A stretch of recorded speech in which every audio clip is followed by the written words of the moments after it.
Hello বন্ধুরা, Shelley's food স্টাইলে তোমাদের সবাইকে আরও একবার স্বাগত জানাই।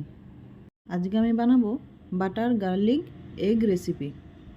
প্রত্যেক দিন একঘেয়েমি টিফিন না বানিয়ে একবার এটা ট্রাই করতে পারো, খেতে খুবই টেস্টি হয়।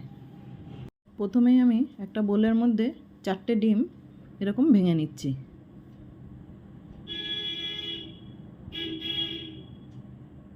দিয়ে দেবো স্বাদ মতো নুন,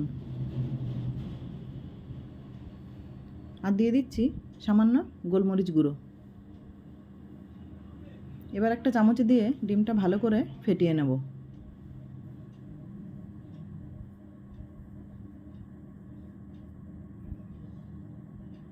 খুব সুন্দর ফেটানো হয়ে গেছে। এবার একটা প্যানের মধ্যে সাদা তেল দিয়ে দিচ্ছি। তেলটা হালকা গরম হয়ে গেলে ফেটানো ডিমটা দিয়ে দেব। এই সময় কিন্তু গ্যাসের ফ্লেমটা একদম লো রাখতে হবে। একটা খুন্তি দিয়ে ডিমটা এরকম হালকা একটু একটু করে নাড়াচাড়া করে নেব। ডিমটা কিন্তু খুব একটা বেশি লাল করে ভাজা যাবে না। ডিমটা একটু হালকা হালকা নরম থাকবে সেরকম করে ভেজে নিতে হবে। আমরা যেরকম ডিমের ভুজিয়া ভাজি সেরকম কিন্তু অতটা কালার হবে না, হালকা কালার হলেই ডিমগুলোটা তুলে নেব।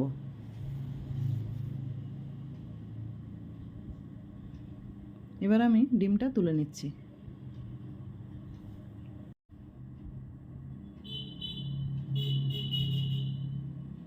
এবার ওই প্যানের মধ্যেই দিয়ে দেব বাটার।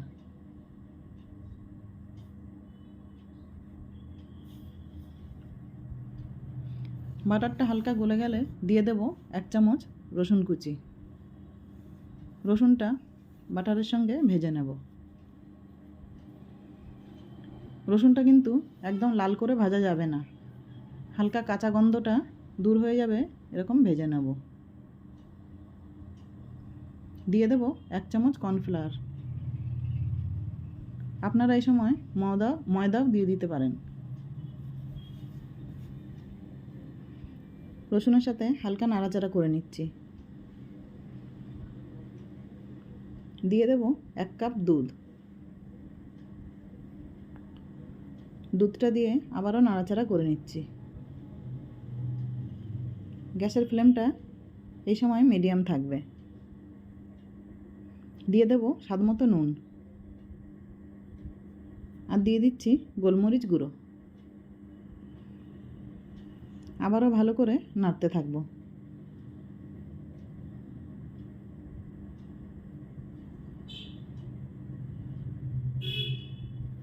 দুধটা কিন্তু অনেকটা ঘন হয়ে এসছে। এই সময় দিয়ে দেব 1 চামচ চিলি ফ্লেক্স। আবারও নাড়তে থাকবো।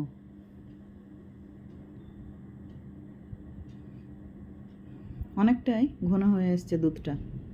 দিয়ে দেব 1 চামচ ম্যাগি মশলা। ভালো করে মশলাটা মিশিয়ে নিচ্ছি।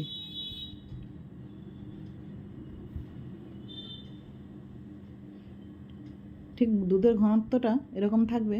এই সময় দিয়ে দেব ভেজে রাখা ডিমটা। গ্যাসের ফ্লেমটা কিন্তু এবার একদমই লো থাকবে। এবার হালকা নাড়াচাড়া করে নিচ্ছি। এটা নাড়তে নাড়তে কিন্তু পুরো ঘন হয়ে যাবে।